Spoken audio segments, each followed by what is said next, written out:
accusations that ultimately derailed his bid to leave the Justice Department. Over the course of dozens of pages of chat logs and financial transactions, the Ethics Committee found that Gaetz paid tens of thousands of dollars for sex, including in Florida, where it is illegal, had sex with an underage woman, and took illicit drugs. The DOJ investigated Gaetz for similar accusations, but in the end did not bring charges.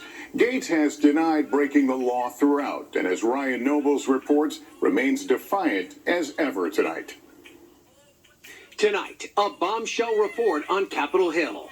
The House Ethics Committee revealing the results of their investigation into former Congressman Matt Gaetz, determining there is substantial evidence that Gaetz violated House rules related to prostitution, statutory rape, illicit drug use, impermissible gifts, special favors or privileges, and obstruction of Congress. Democrat Glenn Ivey, a member of the committee, voted to release the report. We're releasing it all, and the public can draw its own conclusions. Specifically, the committee pointed to a 2017 encounter Gaetz had with a woman who testified she had just finished her junior year in high school and was only 17 when she and Gaetz had sex twice at a party. Gaetz has repeatedly denied having sex with anyone underage, and the woman said she did not tell Gaetz that she was 17. The committee also detailed $90,000 in payments to 12 different women that investigators concluded was used to pay for sex and illicit drugs. While women testified the encounters were consensual, one witness testified that, quote, "When I look back on certain moments, I feel violated." Gaetz has admitted to womanizing and drinking and smoking during his younger years, but says his conduct was embarrassing, but not criminal. But despite Gaetz's defense, the committee believes there could be enough evidence that Gaetz violated state laws. I would think that they would give strong consideration to investigating the allegations. He also points to a lengthy investigation by the Department of Justice that was closed without prosecutors bringing charges. Despite these accusations, Gaetz's political future remains open, and he's not backed down from the idea of running for higher office. Maybe I'll just run for Marco Rubio's vacant seat in the United States Senate. Gaetz was no longer a member of Congress and was out of the running for Attorney General. The committee's chairman argued it would set a bad precedent to release the report. But a bipartisan majority of committee members believe the report's release was in the public's interest. And Ryan Gaetz attempted to delay the report's release this morning. Yes, Lester, Gaetz filed a last-minute motion for a temporary restraining order against the committee to prevent the report from coming out. But by the time the judge had a chance to review the request, the report had already been released. Lester? Ryan Nobles, thank you. Now to the holiday travel rush, and a record number of people packing roads and airports as train delays frustrate passengers. Sam Brock is at one of the busiest travel hubs in the country right now. Sam, good evening.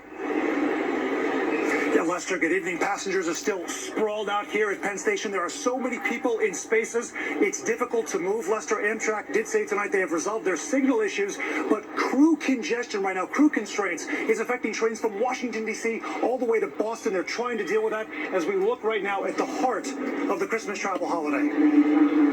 On the eve of Christmas Eve. Nervous, for sure. Quite nervous. A two-day slowdown of Amtrak trains up and down the East Coast is still grinding on. A day delay could mean that we don't end up home for Christmas. And it's not just delays. Some Acela trains to D.C. and Boston canceled. Lucy Smith and Monty Wilson were at 90 minutes and counting. If delays happen, there's nothing you can do. It's sort of out of our hands. While on the roadways, we're moving pretty slowly. Hopefully it picks up. A record number of drivers, like Richard Otto, are taking their best shot behind the wheel with lower gas prices. If you're still traveling home, have a safe trip. And for those taking to the skies, wintry weather contributing to a weekend-long backlog. From Friday to Sunday, cancellations clearing more than 900 across the country, with delays approaching 28,000 in that span, though conditions and flights were smoother today. As American Airlines gave us a first-hand look at how they sort 100,000 bags a day at DFW. Of all the passengers that fly with American, about a third of all of their bags in some way touch DFW on a given day, which explains why there are literally thousands of people that are on the front lines making sure your bags get where they need to go. It's an industry-wide effort to keep plants and luggage on track. United Airlines now allowing passengers to share AirTag information for the less than 1% of bags delayed. We get real-time information on the bag, just like you're seeing. And once the bag is reunited with the customer, that link goes away, so it's shared privately and securely. With days to go, the sometimes bumpy process of getting home paying huge dividends for families enjoying the presence of each other. Sam Brock, NBC News, New York. And let us get to Bill Caron's nose tracking the end of a brutal cold snap and snow, at least in this part of the country. Yeah, we're happy the cold air is leaving, but unfortunately, we got a little bit of snow to come in. So we have winter weather advisories for a lot of people, about 25 million, Washington, D.C. and Philadelphia included into this. We're going to see this fast-moving snow moving from Michigan through areas of northern New England tonight. We are going to get a little glaze of ice tomorrow morning from Philadelphia to Baltimore to D.C. That's why you're under those winter weather advisories. New York City, another coating of snow for you. So as far as your travel forecast goes, we have that storm exiting, but then we have a storm early in the day on the West Coast. We could have problems in San Francisco at the airport and also on Interstate 5. We could have numerous issues driving north into the Pacific Northwest.